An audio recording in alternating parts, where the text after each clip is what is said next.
annaka marka waddankeennii colna maaha nabadna ma aha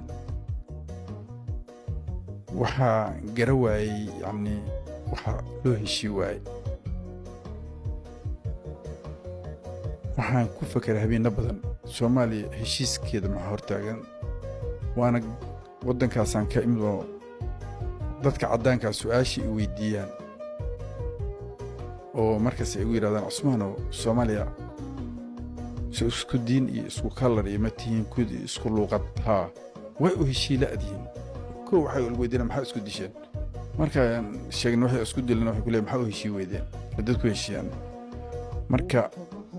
soomaaliya markaan fakeray dhinac kasta dee waxaan ba weli la raadin qodobadii lagu heshii lahaa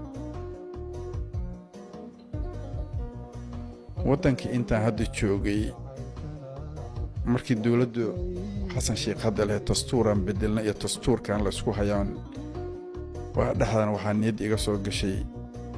aadan maaragtay ugu nasiib badana maanta haddaan halkan warbaahinta fadhiyo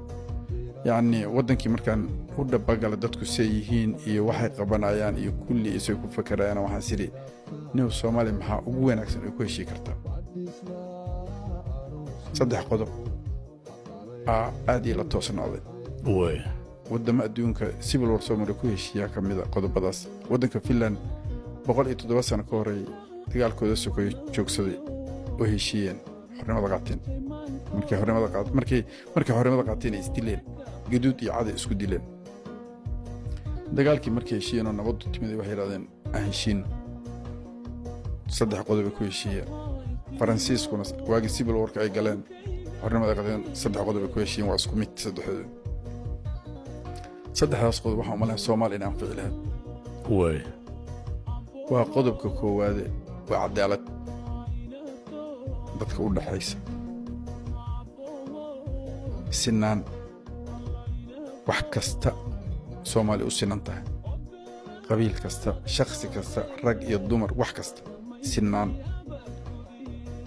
iyo midda saddexaad oo midnimo